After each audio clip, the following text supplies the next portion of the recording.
lot of confusion in the discussion of law and in the philosophy of law has been occasioned by the failure to distinguish the different modes of discourse in which the term law appears and is meaningful, and where there is good reason for its being used.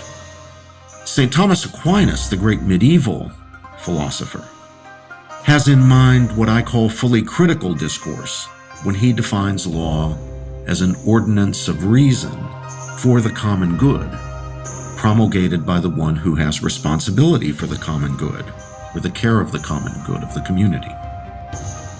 Aquinas there is engaging in a mode of discourse that, as I say, I call fully critical discourse, conscience-informing discourse, moral discourse. He wants to know how it is that the law binds human beings in conscience. Now that's a perfectly legitimate question, more than legitimate, a necessary question. And that kind of discourse, fully critical discourse, is discourse we need. But there are two other kinds of discourse, or modes of discourse, in which the term law is used, and is rightly used. One is in intra-systemic legal argumentation or disputation. So lawyers in a courtroom, for example, arguing before a judge, will use the term law, will refer to the law. But they're doing so in a more restricted sense, not in the fully critical sense. They are here, these actors in the system, talking about what we call the positive law, the law laid down by the human lawmaker, the law of the polity, the law of the state. And the law is the law whether we like it or not, whether the judge or other interpreter or actor in the system happens to think it's good law or bad law, expedient or inexpedient, even just or unjust. So the judge needs to know what the law is, sometimes needs to decide, in view of the arguments being made by the advocates before him, what the law is. He's got to hear the arguments when there's a dispute about what the law is or how it applies.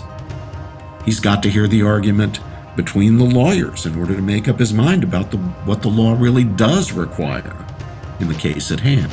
Here his discourse is, as I say, restricted somewhat. It's not fully critical or moral discourse. The judge needs to know what legitimately counts as the law, be it good or bad, right or wrong, just or unjust. Then there's a third mode of discourse. Following the great legal philosopher H.L.A. Hart, I'll call it descriptive sociological discourse. This is the discourse of legal scholars, and especially of comparative law scholars. Scholars who are trying to figure out what's going on in different legal systems, often systems that are not the scholar's own legal system, not the system in the scholar's own society. So a British legal scholar, for example, might be looking at the Japanese legal system, or the ancient Roman legal system, or one of the legal systems in African or East Asian civilizations. There, the scholar's really concerned about what counts as law or is treated by law by the key actors in the legal system under review, or the society under review. So, Hart rightly urges that we have to adopt, even though we're outsiders or maybe outsiders, what Hart calls the internal point of view. Now, Hart is critical of his great predecessors in the tradition of what we call analytical jurisprudence, Jeremy Bentham, John Austin, even though in many ways he is drawing on the work and the insights of his predecessors, but he's critical of them because he thinks they failed to see the need to adopt the internal point of view, the need to adopt it precisely in order to understand what's actually going on in a given legal system. They treated the matter entirely externally. They didn't look at law or try to understand law from the point of view of the people whose behavior actually constitutes the legal system.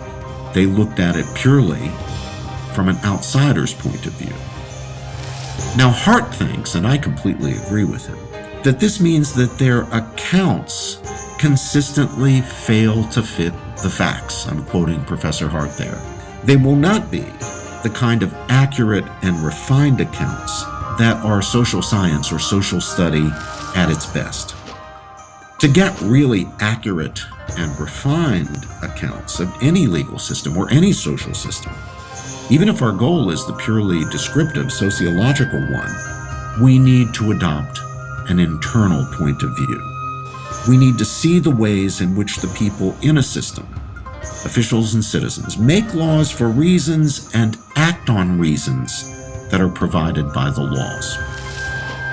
So people's behavior is shaped in part by the norms that they believe they have reason to act on because they are legal requirements.